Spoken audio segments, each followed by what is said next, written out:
আলাইকুম ওয়া রাহমাতুল্লাহি ওয়া বারাকাতুহু।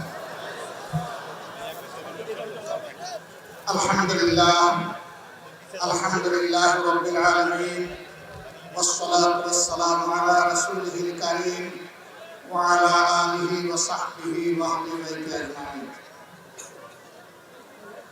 বাংলাদেশ জামাত ইসলামী ঐতিহ্যবাহী নীলফামারী জেলা শাখা কর্তৃক আয়োজিত আজকের এই বিশাল কর্মী সম্মেলনের সম্মানিত সভাপতি, সম্মানিত বিশেষ অতিথি,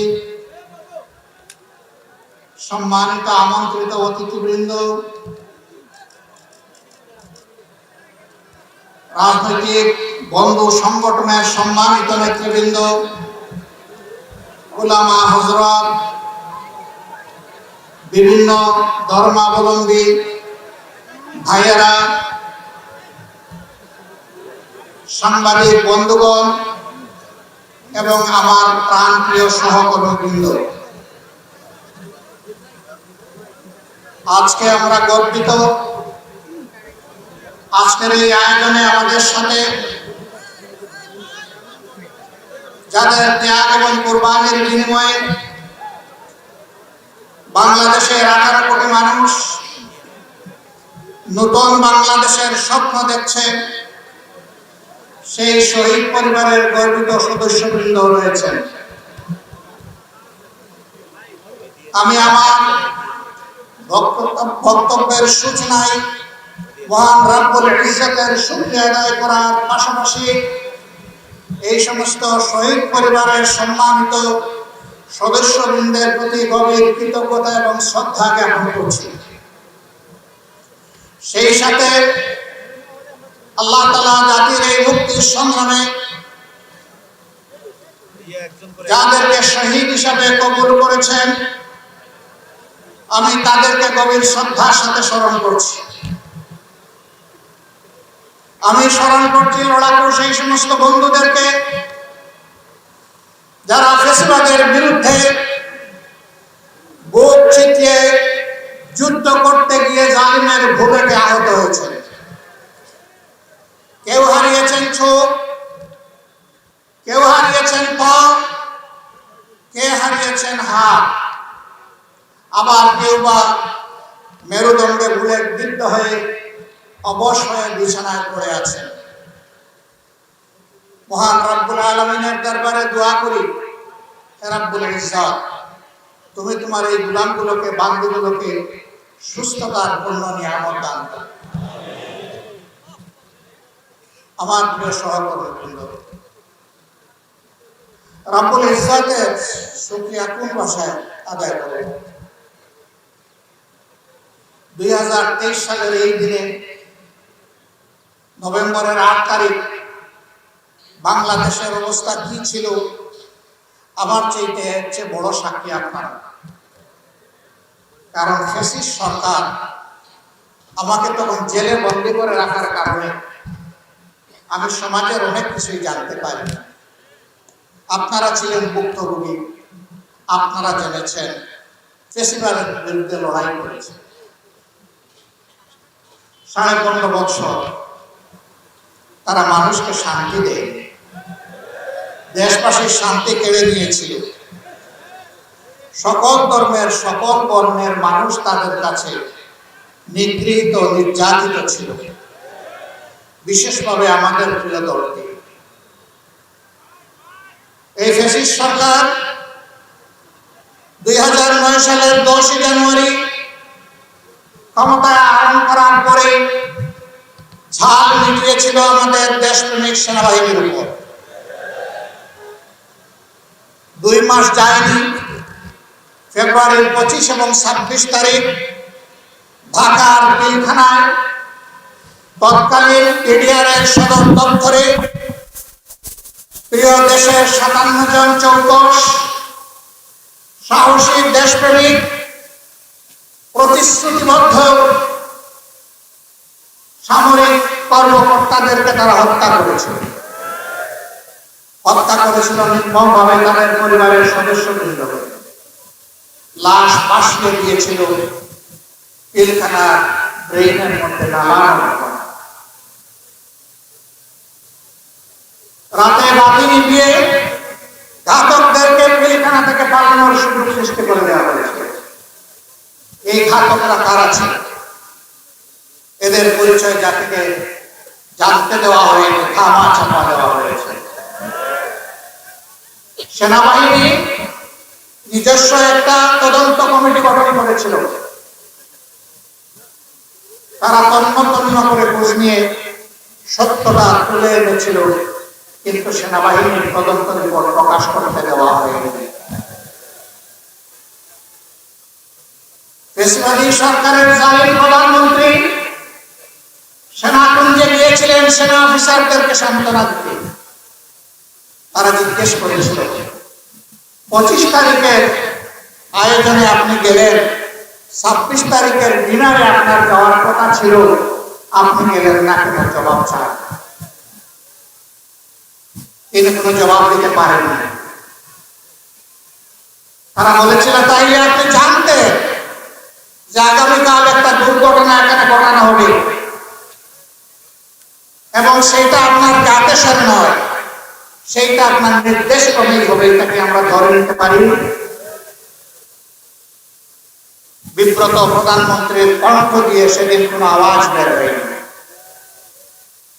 কিন্তু যারা এই কথাগুলো সাহসের সাথে উচ্চারণ করেছিল, তাদের সহকর্মীদের হত্যাকাণ্ডের ব্যাপারে তার কাছ থেকে স্পষ্ট জবাব চেয়েছিল।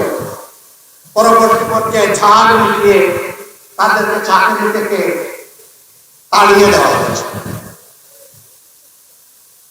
এর মধ্য দিয়ে তারা খুনের রাজনীতি নতুন ভাবে শুরু করেছিল। পরের বছর থেকে এসে দেশপ্রেমিক সেনাবাহিনীর মনোবল এবং কমর ভেঙে দেওয়ার পর আঘাত দিয়েছিল বাংলাদেশ জামাত ইসলামের উপর।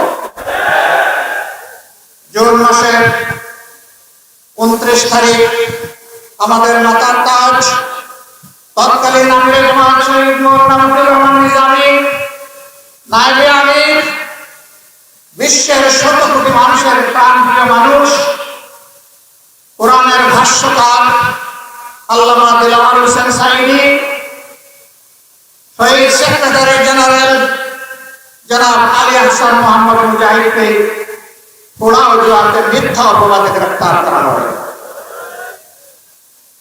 তাদের বিরুদ্ধে অভিযোগ আনা হলো তারা ইসলামের অবমাননা করেছেন।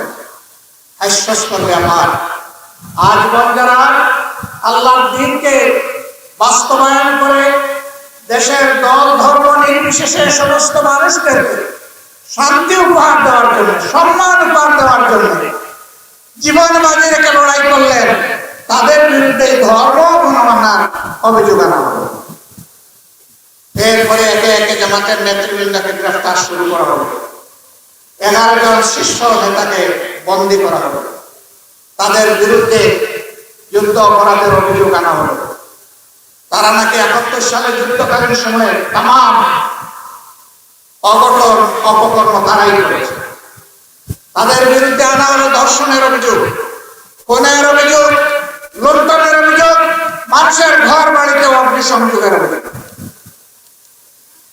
আমি আনন্দিত আজকের এই কর্মী সম্মেলনে প্রিয় সংগঠন, স্থানীয় বিভিন্ন ধর্মের ভাইদেরকে এখানে আমন্ত্রণ জানিয়েছেন। এখানে হিন্দু ধর্মাবলম্বী ভাইয়েরা আছেন, আপামর মুসলিম জনতা আছেন। আপনারা তার সাক্ষী। আমি বুকে হাত দিয়ে বলছি, আমি বুকে হাত দিয়ে দায়িত্ব নিয়ে বলছি, আমাদের নেতৃবৃন্দের বিরুদ্ধে যে অভিযোগ দেওয়া হয়েছিল তা ছিল শুধু আর না মিথ্যা।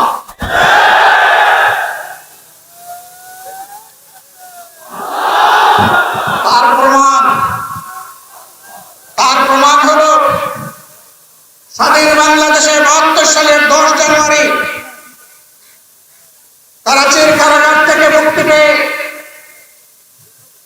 লন্ডনের হিথ্রো হয়ে বাংলাদেশে ফিরেছিলেন শেখ মুজিবুর রহমান সাহেব। তিনি ফিরে এসে দেশের দায়িত্বভার গ্রহণ করেছিলেন। তার শাসনামলে 71 সালে যারা বিভিন্ন অপরাধ করেছিল তাদের বিরুদ্ধে মামলা দায়ের করা হয়েছিল। যে সমস্ত নেতৃবৃন্দকে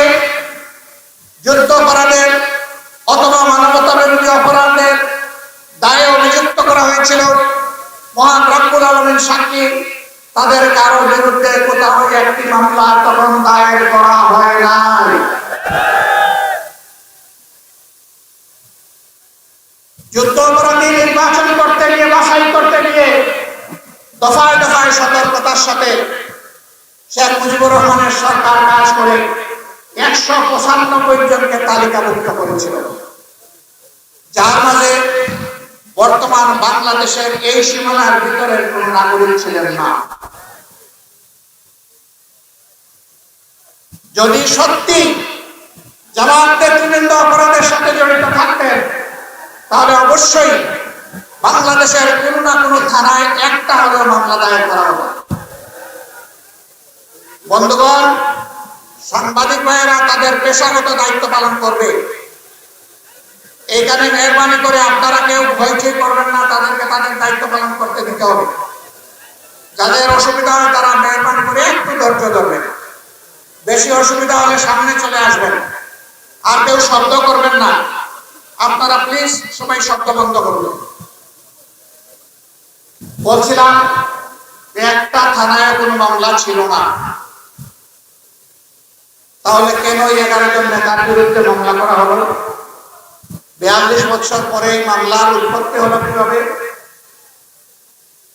অভিযোগকারীদেরকে টেনে শিখিয়ে বের করে আনা হয়েছে। কাউকে লোক দেওয়া হয়েছে, ঢাকায় দামি প্লট দেওয়া হবে, ফ্ল্যাট দেওয়া হবে, অর্থ সম্পদ দেওয়া হবে। সবাই রাজি হয়।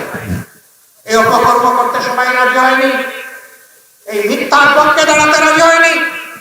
যারা রাজি হয়েছে তাদেরকে তোষামত করে নিয়ে আসা হয়েছে, লালন পোষণ করা হয়েছে।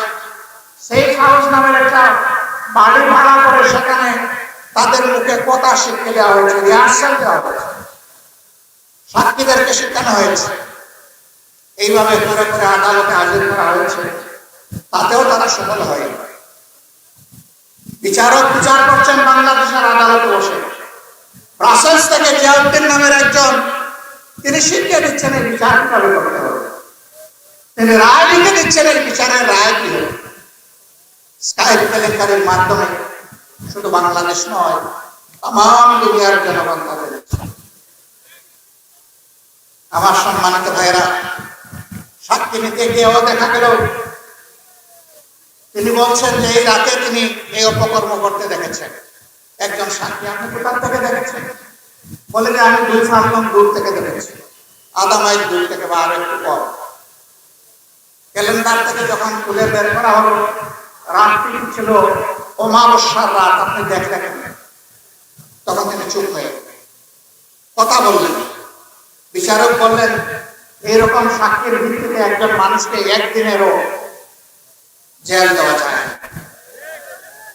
কিন্তু বিচার শেষে দেখা গেল তাকে ফাঁসির আদেশ দেওয়া হয়। কারণ তারা বিচারক ছিলেন না, তারা ছিলেন হাতের পুতুল, তারা ছিলেন দলীয় ক্যাডার। এই জন্য তাদেরকে যে রায় দিতে বলা হয়েছে সেই রায় তারা দিয়েছেন। বিচারপতি সিনহা, তিনি একজন দুষ্ট বিচারপতি। আওয়ামী লীগের ধাক্কাকে চড়তাপ করবে দেশ থেকে তিনি বিদায় নিয়ে আশ্রয় নিয়েছেন কানাডায়। সেখানে বসে বসে তার বিচারিক জীবনের করুণ কাহিনী তিনি তুলে এনেছেন। বিশেষ করে এই সময়ের বিচারে তিনি তার বইয়ে লিখেছেন, আমাদেরকে শিক্ষা দেওয়া হয়েছে আমরা যেন এই ধরনের রায় দিই। তিনি বলেছেন, আমরাও শিক্ষা দিয়েছি কিভাবে সাক্ষী দিতে হবে। বিচারক যখন সাক্ষীকে সাক্ষী শিখিয়ে দেয়, আর শাসক যখন বিচারককে রায় শিখিয়ে দেয়, সেই রায়টি হচ্ছে ন্যায়ভ্রষ্ট, জঘন্য। এর মাধ্যমে আমাদের নেতৃত্বকে গুম করা হয়েছে। আমরা ইনশাআল্লাহ তার বিচার চাই। বাংলাদেশে কখনো যদি সত্যিকারের বিচার ব্যবস্থা প্রতিষ্ঠিত হয়, আমরা বিশ্বাস করি আমরা এই বিচারে বিজয়ী হব। তবে আমরা শহীদদেরকে আর ফেরত পাবো না। আল্লাহ তাআলার দরবারে দোয়া করি, আল্লাহ তাআলা তাদেরকে শহীদ হিসাবে করুন। তাদের রেখে দেওয়া দায়িত্বের ভার এই জাতিকে, বিশেষ করে আমাদেরকে পালন করার করুন। সংগ্রামের সাথী এবং বন্ধুরা, আপনারা সেই শহীদদের উদ্দেশ্যে, আপনারা 24-এর শহীদদের উদ্দেশ্যে, এই শহীদের রুহানি লাশ এবং আমাদের জাতির ঘাড়ে আমাদের আচরণে প্রমাণ করতে হবে, রাজনীতিতে প্রমাণ করতে হবে আগামী দেশ পরিচালনায় প্রমাণ করতে হবে যে আমরা এই শহীদদের ত্যাগের প্রতি শ্রদ্ধাশীল। এই প্রমাণ করতে হলে কি করতে হবে? এমন একদল মানুষ লাগবে যারা মুখে যা বলবে কাজে তাই করবে। একজন শাসক 15.5 বছর দেশ শাসন করেছেন। তিনি যখন কথা বলতেন মানুষ বলতো, ও হাসিনা, আমরা আর হাসি না।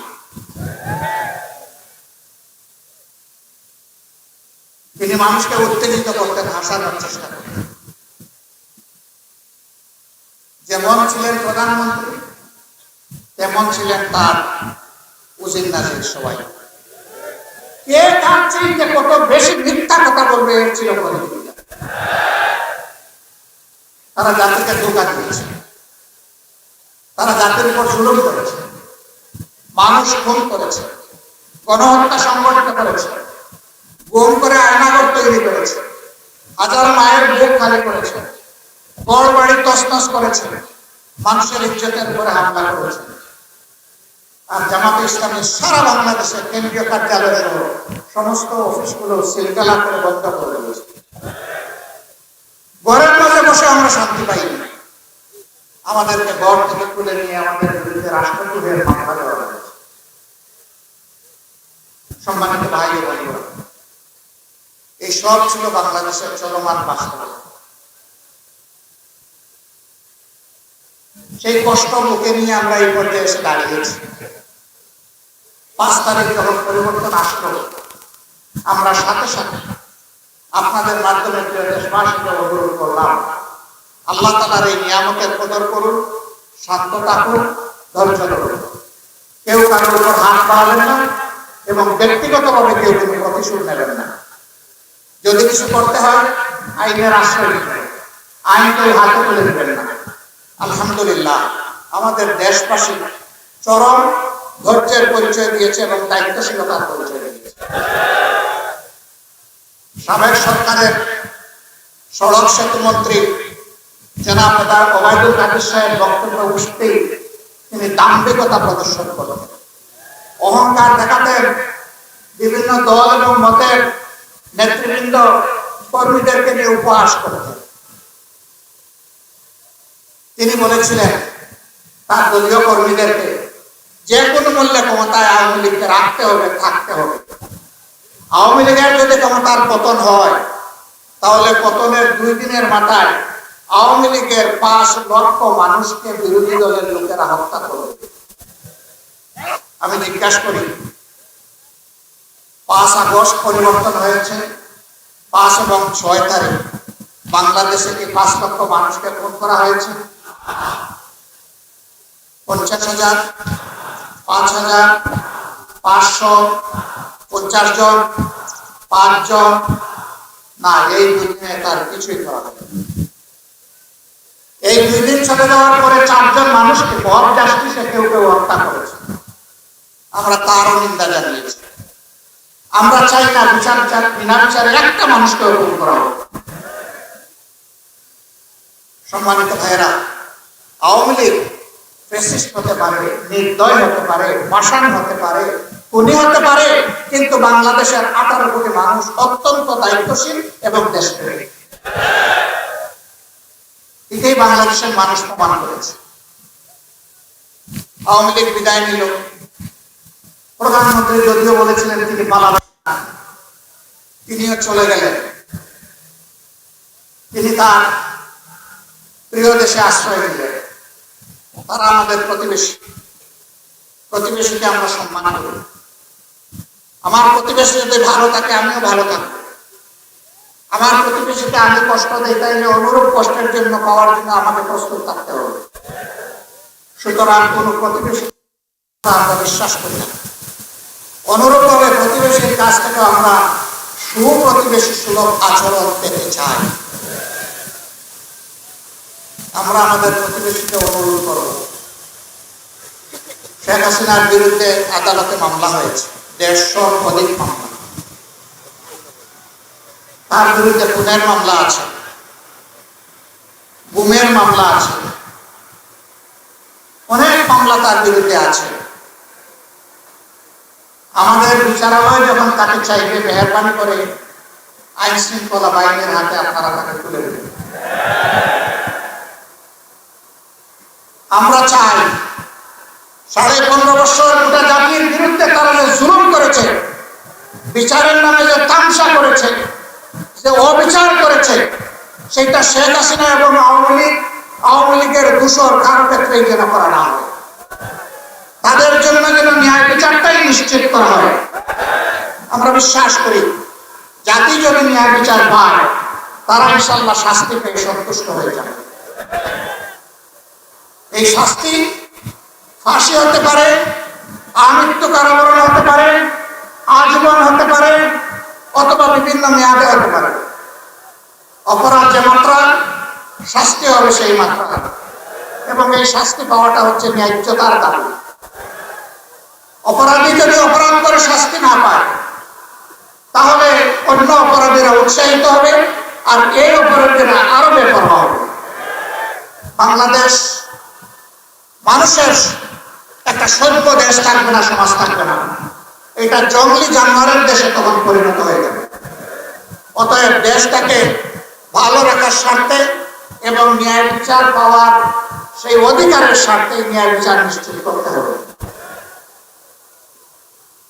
সংগ্রামী বন্ধুরা, বুঝলাম তাদের বিচার হলো, অপরাধের শাস্তি পেলেন, তারপরে কি হবে?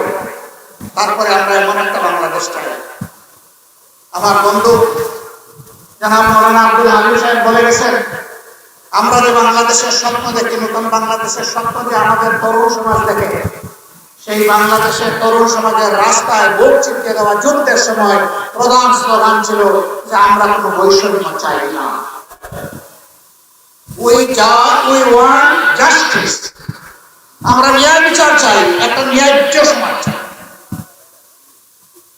আমাদেরও প্রধান ইস্যু হচ্ছে সমাজে বৈষম্যহীন ন্যায় বিচারের পরিবেশ নিশ্চিত করা। আমাদের 2 নম্বর অঙ্গীকার এই সমাজের। এই সমাজে আমরা আমাদেরকে আপনারা চিনেন, আমরা কথা দিচ্ছি, আমরা কোনো অপরাধ করব না, আমরা কোনো ধরনের দুর্নীতি লুণ্ঠন করব না, এবং কাউকে দুর্নীতি লুণ্ঠন করতে দিব না। আমরা নিজেরা ঘুষ খাই না এবং কাউকে ঘুষ খেতেও দেব না।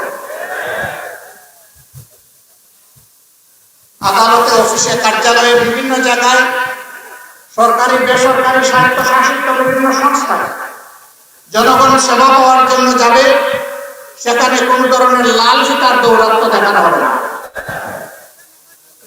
সেবকরা নিজেদেরকে দেশের মালিক ভাববেন না। যারা এই দেশের দায়িত্ব পাবেন তারা দেশের সেবকে পরিণত হবে। আপনারা বলবেন তার প্রমাণ কি? আপনারা যে ক্ষমতায় গিয়ে দুর্নীতি করবেন না, তার প্রমাণটা কি? হ্যাঁ, প্রমাণ আছে। 2001 থেকে 6 সাল বাংলাদেশ জামাত ইসলামের তৎকালীন আমির হযরত মাওলানা মতিউর রহমান নিজামী এবং সেক্রেটারি জেনারেল জনাব আলী আহসান মোহাম্মদ মুজাহিদ, তারা 5 বছর পর্যায়ক্রমে 3টা মন্ত্রণালয়ের দায়িত্বে ছিলেন। আলহামদুলিল্লাহ, বাংলাদেশের জনগণ সাক্ষী, তাদের 2 হাতের 2 জনের মিলে 4 হাতের 20 আঙ্গুল সম্পূর্ণ পরিচ্ছন্ন ছিল। তারা নিজেরা দুর্নীতি করেন নাই এবং দুর্নীতিকে তারা প্রশ্রয় দেন না, যার কারণে তখন দেশি বিদেশি পত্রপত্রিকা লিখত 2 মন্ত্রীর আলাদা জবাব। এই 2 মন্ত্রণালয়ে কোনো তদবির ছিল না। তদবির কারকরা ওখানে ফিরতে পারতো না। তদবির কারকরা জানতো ওখানে গিয়ে তদবির করলে রেজাল্ট উল্টা হবে। জনগণ তার অধিকার পাবে, তদবির লাগবে কেন? আমরা আপনাদেরকে কথা দিচ্ছি, জনগণ যদি এই দায়িত্ব এই দেশে কোরআন সুন্নাহর আলোকে যারা আইন কায়েম করতে চায় তাদের হাতে তুলে দেয়, তাহলে সেই সমাজটাই তারা আপনাদেরকে উপহার দেবে ইনশাআল্লাহ। এই জন্য জনগণকে তৈরি হতে হবে, বিশেষ করে বাংলাদেশ জামাতে ইসলামীর কর্মীদেরকে তৈরি হতে হবে। আপনাদের প্রত্যেককে সমাজের বিভিন্ন জায়গায় পাহারাদারের ভূমিকা পালন করতে হবে। সেদিন আমরা থাকবো সজাগ এবং আমাদের জাতি শান্তিতে ঘুমাবে রাতের বেলা ইনশাআল্লাহ। আমরা হবো জাতির পাহারাদার। আমরা এমন একটি সমাজ আগামীতে গড়তে চাই, যেই সমাজে লেখাপড়া করার পরে এই শব্দ আমাদের কানে আসবে না যে তিনি শিক্ষিত বেকার। আমার একটা সোনার ছেলে, একটা সোনার মেয়ে শিক্ষিত হওয়ার পরে বেকার থাকবে কেন? তাদেরকে নৈতিক এবং জাগতিক শিক্ষা এমন ভাবে দেওয়া হবে যাতে তাদের হাত বেকারের হাতে পরিণত না হয়, কর্মীর হাতে পরিণত হয়। শিক্ষা জীবনের পাঠ চুক্তি আর সাথে সাথে তাদের হাতে কাজ যেন তাদের ঘরে চলে। এখানে জুতার সোল যেন এই অফিস থেকে ও অফিসে দৌড়াদৌড়ি করতে তাদেরকে বসাতে না হয়। কোন মামা এবং খালু যেন তালাশ করতে না হয়। চাকরির জন্য যেন ঘুষ দিতে না হয়। সেদিন যেন এই তরুণ তরুণীরা তাদের যোগ্যতা এবং মেধা অনুযায়ী তারা পুরস্কৃত হয় এবং সমস্ত আন্তরিকতা নিয়ে দেশ গড়ার কাজে তারা ঝাঁপিয়ে পড়তে পারে। আমরা সেই দিন সমাজে এমন বিচার ব্যবস্থা কায়েম করতে চাই যেখানে বিচারকের সম্মানিত আসনে বসে কোন বিচারকের দুঃসাহস হবে না ঘুষ খাওয়া। যিনি ঘুষ খাবেন বিচারক হলেও তাকে শাস্তি ভোগ করে জেলে দেবে, তাকেও ছাড় দেওয়া হবে না। সম্মানিত ভাইয়েরা, বলবেন এই মানুষ এই ফিরিস্তা আমরা কোথায় পাবো? রাসূল করিম সাল্লাল্লাহু আলাইহি ওয়াসাল্লাম যখন মক্কা বিজয় করলেন, 10,000 সহযোদ্ধা নিয়ে 3 দিন মক্কা ঘেরাও করার পরে তৃতীয় দিনে যখন মক্কার বিজয় আল্লাহ তাআলা আল্লাহর নবীর হাতে তুলে দিলেন, তখন আজীবন যারা হাজার জাতের অপমান করেছে, আমাদের মাদেরকে মা হিসাবে গণ্য করে নাই, বুকের পণ্য হিসাবে গণ্য করেছে, মানুষ করেছে, হাজার জাতের অপকর্ম করেছে, তারা সবাই এসে কাবার চত্বরে বসে গিয়েছে। মাথা তাদের নিচের দিকে, দৃষ্টি তাদের মাটির দিকে। কেউ মাথা তুলে তাকাবে, অতীত জীবনের অপরাধের কথা স্মরণ করে সেই সাহস তারা পাচ্ছিল না। রাসূল আকরাম সাল্লাল্লাহু আলাইহি ওয়াসাল্লাম তাদেরকে অ্যাড্রেস করে সম্বোধন করে বললেন, তোমরা আজকে এই মুহাম্মদের কাছে কি চাও? বিচক্ষণ আবু সুফিয়ান দাঁড়িয়ে বললেন, আমরা আপনাকে আমাদের ভাই হিসাবে এবং ভাতিজা হিসাবে দেখি, অতএব ভাই এবং ভাতিজার আচরণ দেখতে চাই। রাসূল করিম সাল্লাল্লাহু আলাইহি ওয়াসাল্লাম আসমানের দিকে তাকিয়ে থাকতেন, আল্লাহর কাছে যে তিনি মক্কার জনগণকে কি বলবেন। আল্লাহ তাআলার পক্ষ থেকে তাকে জানিয়ে দেওয়া হলো, রাসূল আপনি জানিয়ে দেন এই হারামের ভিতরে আজকে নিরাপত্তার আশায় যারা সমবেত হয়েছে আর আবু সুফিয়ানের বাড়ির সীমানার ভিতরে যারা আশ্রয় নিয়েছে, তাদের সকলের জান, তাদের সকলের সম্পদ এবং তাদের সকলের ইজ্জত সম্পূর্ণ নিরাপদ। তাদের জীবনের উপর হাত দেওয়া হবে না, তাদের সম্পদের উপর হাত দেওয়া হবে না এবং তাদের ইজ্জতের উপর হাত দেওয়া হবে না। সবার মুখ উজ্জ্বল হয়ে উঠল। সেখানে হযরত সুমাইয়ার কন্যারা উপস্থিত ছিল, হযরত আম্মারের কন্যারা উপস্থিত ছিল, হযরত বেলালের উপর যারা পাশবিক অত্যাচার করেছিল তারা উপস্থিত ছিল। সেখানে হযরত খাব্বাব রাদিয়াল্লাহু তাআলা আনহুকে যারা আগুনের বিছানায় শুয়ে রাখতো তারা উপস্থিত ছিল। তারা যখন নিজের কানকে বিশ্বাস করতে পারছিল না যে এটা কি সত্যি কথা, আজকে কি সত্যি আমি শুনছি নাকি আমি ঘুমের ঘরে, এত অপকর্ম তারা করেছিল। রাসূল করিম সাল্লাল্লাহু আলাইহি ওয়াসাল্লাম এই ঘোষণা দেওয়ার পরে সাফা পর্বতের উপরে চলে গেলেন, হাত বাড়িয়ে দিলেন। এক একজন করে সেখানে গিয়ে আল্লাহ রাসূলের হাতে হাত রেখে তারা শপথ গ্রহণ করলো ঈমানের সাথে। পুরুষদের শেষ হওয়ার পর মহিলারা আসলো, সকল মহিলার শেষ একজন আসলো না। ও বলল, বাবা ঘোষণা যাই হোক আমার কোনো রক্ষা নাই, কারণ আমি তার চাচা কলিজার টুকরা হামজা বুক চিরে জিদের মাথায় কলিজা বের করে চিবিয়ে খেয়েছি, মুহাম্মদ আমাকে রেহাই দেবে না। তার নাম ছিল হিন্দা, আবু সুফিয়ানের স্ত্রী। তাকে সবাই বলল, মুহাম্মদ জীবনে কখনো মিথ্যা কথা বলেননি, আজও তিনি মিথ্যা বলতে পারেন না, তুমি আসো। সে এসেছে, শপথ নিয়েছি, শপথের একটা বাক্য আল্লাহ রাসূল বলেন আর সে তার সাথে তর্ক করে। কিরকম বেয়ারা মহিলা আপনারা চিন্তা করেন। আল্লাহ রাসূল মুস্কি হাসি দিয়ে দিয়ে তাকে শপথ সম্পন্ন করলেন। আল্লাহু আকবার। কঠিন যুদ্ধ, এমন একটি যুদ্ধে সেই হিন্দাও হাসি মুসলমান বাহিনীর পক্ষে তিনি একজন যোদ্ধা। যুদ্ধের ভয়াবহতায় সৈনিকদের পা কাঁপছে। হঠাৎ করে তারা পিছনের দিকে মুখ করে একটু বেঁকে আসতে চেয়েছেন। বাহিনী দুই ডানা মেলে চিৎকার দিয়ে বলেছে, অসম্ভব, মুমিনরা কখনো পিছনে পালাতে পারে না, সামনে এগোতে হবে, হয় শাহাদাত না হয় বিজয়, তিনটা কোনো জিনিস আমাদের জন্য নেই।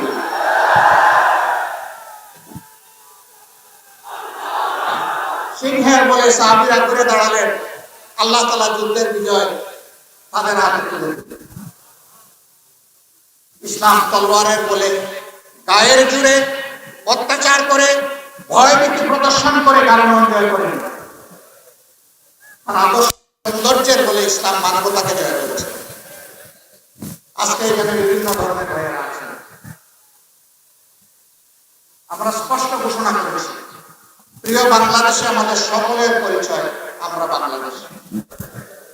ভাষা আমাদের ভিন্ন হতে পারে, গায়ের রং ভিন্ন হতে পারে, আমাদের ধর্ম ভিন্ন হতে পারে, আমাদের দল এবং মত ভিন্ন হতে পারে, কিন্তু দেশ আমাদের সমান। সুতরাং প্রিয় বাংলাদেশে আর আমরা কারণকে এটা শুনতে চাই না, কেউ মেজরিটি আর কেউ মাইনরিটি। We want unit. আমরা ঐক্য চাই। আমরা মূলগতভাবে এক মা বাপের সন্তান, তার থেকেই মানবতার সৃষ্টি হয়েছে। আমরা মানুষকে মানুষ হিসাবে সম্মান করতে চাই। ধর্ম চাপিয়ে দেওয়ার বিষয় নয়, ধর্ম একটি মনের ব্যাপার। যে ধর্মের সৌন্দর্য মানুষকে বেশি আকৃষ্ট করবে সে ওই ধর্মই গ্রহণ করবে। এই জন্য আমার ভাইদের প্রতি আমার অনুরোধ, আমাদের কোনো আচরণের কারণে মানুষ যেন ইসলাম সম্পর্কে কোনো ভুল ধারণা না। এই শাশ্বত সুন্দর আল্লাহ তাআলার বেহেশতি ফরমানের সৌন্দর্য আমরা যেন আমাদের আচার আচরণের মাধ্যমে ফুটিয়ে তুলতে পারি। আমাদের দৃষ্টিতে যেন মানবতা ভিন্ন ভিন্ন টুকরা টুকরা না হয়, ভাগ ভাগ না হয়। মানবতাকে আমরা সম্মানের দৃষ্টিতে এইভাবে দেখি। আমরা মায়ের জাতিকে কি দিতে চাই? আজকে বাংলাদেশে কোটি কোটি নারী তারা বিভিন্ন পেশায় নিয়ে, কিন্তু প্রায় বেদনাদায়ক অনেক খবর আমাদেরকে শুনতে হবে। তাদের জীবনের উপর, ইজ্জতের উপর আঘাত। আমরা এমন একটা বাংলাদেশ চাই, ওই বাংলাদেশে সমাজের উন্নয়নে নারীরা অবদান রাখবেন। তারা মায়ের মর্যাদায় রাখবেন, আমার সহোদরা বোনের মর্যাদায় রাখবেন, আমার ঔরসজাত মেয়ের মর্যাদায় রাখবেন। চরম ইজ্জত এবং নিরাপত্তার সাথে তারা জাতি গঠনে অবদান রাখবেন।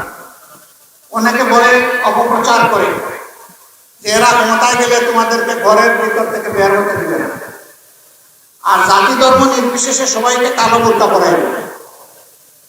এগুলা মিথ্যা ছাড়া আমাদের। আমরা কোনো কিছু কারোর উপর চাপাইয়া দেওয়ার কোনো অধিকার রাখি না। রাসূল করিম সাল্লাল্লাহু আলাইহি সাল্লাম যুদ্ধের ময়দানে নারীদেরকে সুযোগ দিয়েছেন যুদ্ধ করার, সাথে করে নিয়ে গেছেন। শিক্ষার ময়দানে নারীরা উস্তাদের ভূমিকা পালন করেছেন, ব্যবসার ময়দানে নারীরা ব্যবসা করেছেন, রাষ্ট্রীয় কাজকর্মে রাসূল করিম সাল্লাল্লাহু আলাইহি ওয়াসাল্লাম এবং পরবর্তী খলিফারা মর্যাদাবান নারীদের সাথে পরামর্শ করেছেন। সমাজের এমন কোনো দিক এবং বিভাগ নাই যেখানে নারীরা অবদান রাখেন না। নতুন বাংলাদেশে তারাও গর্বের সাথে, ইজ্জতের সাথে, মর্যাদার সাথে অবদান রাখবেন ইনশাআল্লাহ। উত্তরবঙ্গ বাংলাদেশে আমাদের কাছে বিশেষ মর্যাদা রাখে। আপনি বলবেন কেন বিশেষ মর্যাদা রাখেন? দুটি কারণে রাখে। নাম্বার ওয়ান, এই অঞ্চলটা দীর্ঘদিন ধরে অবহেলিত ছিল, এখনো অবহেলার অংশ বিশেষ রয়ে গিয়েছে। আমরা যখন কোন সমাজ কল্যাণমূলক কাজে হাত দিই, আমাদের ফার্স্ট চ্যাপ্টারটাকে নট কেন, আমরা এই এলাকার মানুষের ঋণ পরিশোধের দিকে খেয়াল রাখি। যুগে যুগে বঞ্চিত করা হয়েছে, আমরাও যেন সেই একই খারাপ কাজটি না করি। আমরা সম্মানের সাথে ধারণ করি। আরেকটা কারণ, বিশেষ মর্যাদার দাবি রাখে এই অঞ্চলের মানুষ। এই অঞ্চলের মানুষের চাহিদাটা বড়ই সীমিত, তারা অল্পে তুষ্ট। এই অঞ্চলের মানুষের পর আল্লাহ তাআলার এক বিশাল রহমত। তাদের অন্তরে খাই খাই, চাই চাই, পাই পাই, এগুলো নেই। আল্লাহ যা দেন তার উপরে তারা সন্তুষ্ট। মহান রবের দরবারে দোয়া করি, হে রব্বুল ইজ্জত, তোমার আসমান থেকে এই এলাকার মানুষের উপর তুমি বিশেষভাবে রহমত বর্ষণ করো, শান্তির ফয়সালা নাযিল করো। তাদের হায়াতে, সাহিত্যে, ইজ্জতে, রিজেকে তোমার পক্ষ থেকে তুমি অপরন্ত বরকত দাও।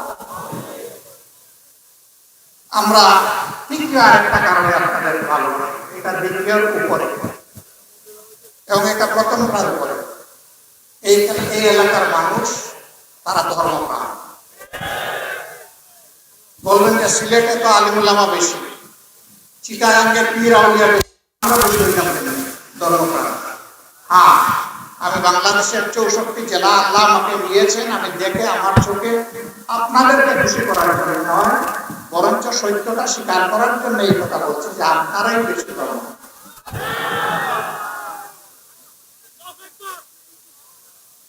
এই যে আপনাদের আকর্ষণ সত্যের প্রতি, ন্যায়ের প্রতি, কল্যাণের প্রতি, আল্লাহর বিধানের প্রতি, এই কারণে আল্লাহ তাআলার কাছে দোয়া করি, আল্লাহ তাআলা এই দুনিয়ায় এবং আখিরাতে দুই জায়গায় যেন আপনাদেরকে বিশেষ মর্যাদা দান করেন। আপনারা আমাদের জন্য দোয়া করুন। আমার জন্য একটা খাস দোয়া ছিল, বড় ঈর্ষা লাগে, আফসোস হয়, যারা জাতির জন্য লড়াই করে শহীদ হয়েছে, আমি তো এখন শহীদ হতে পারলাম না। রিসালাতের দরজা বন্ধ হয়ে গেছে, আর কোন রাসূল আসবেন না, কিন্তু শাহাদাতের দরজা খোলা। আল্লাহর দরবারে আমার মিনত যে আল্লাহ যেন তার থেকে আমাকে শহীদ হিসাবে দেখেন। কিরকম শহীদ? আমি যেন রক্তের চাদর গায়ে দিয়ে আল্লাহর দরবারে সেদিন হাজির হতে পারি। কিরকম শহীদ? ন্যায় এবং সত্যের পক্ষে, ইমানের পক্ষে, মানবতার পক্ষে, কল্যাণের পক্ষে দাঁড়ানোর জন্য আল্লাহর দুশমনেরা আমাকে যেন কেটে কেটে টুকরা টুকরা করে। আর আমার দেহের এক একটা টুকরা সমাজ থেকে অন্যায়, অসত্য, জুলুম, নির্যাতন অপসারণের জন্য দিনের যে সৌধ রচনা হবে, তার জন্য ফাউন্ডেশনের ইট হিসেবে মাটির নিচে চলে যায়। দুনিয়ার কোন মানুষ যেন আমাকে স্মরণ না রাখে, সবাই যেন ভুলে যায়, শুধু আরশে আজিমের মালিক যেন আমাকে স্মরণ রাখে। আপনারা আমার জন্য আপনাদের ডাকে যখনই প্রয়োজন তখন যেন সাড়া দিতে পারি, আল্লাহ যেন তৌফিক দান করেন। আমার এবং আমার সহকর্মীদের হাতে দেশ এবং জনগণের জন্য কোনো ক্ষতি না হয় সেটা আপনারা দোয়া করবেন। বরঞ্চ দেশ এবং জনগণকে মুক্তির পথে আমরা যেন সীমাহীন ত্যাগ স্বীকার করতে পারি। এই জীবন আল্লাহ তোমাকে সাক্ষী রেখে বলছি, আমরা বুকের বস্তু হিসাবে কবুল করিনি, আমরা ত্যাগের জায়গা হিসাবে কবুল করেছি। তুমি আমাদেরকে সেই ত্যাগটাই করার তৌফিক দাও। আপনাদের সবাইকে ধন্যবাদ। আল্লাহ তাআলা একটা নতুন বাংলাদেশ গড়ার যে প্রত্যাশা 18 কোটি মানুষের, সেই বাংলাদেশকে সম্মিলিতভাবে, সেই বাংলাদেশকে আরো সুন্দরভাবে নিজের মনোনীত করে আমাদের আবেগ দিয়ে গড়ে তোলার তৌফিক দান করুন। বাংলাদেশ জিন্দাবাদ, বাংলাদেশ জামাতে ইসলামী জিন্দাবাদ। আসসালামু আলাইকুম ওয়া রাহমাতুল্লাহি ওয়া বারাকাতুহু।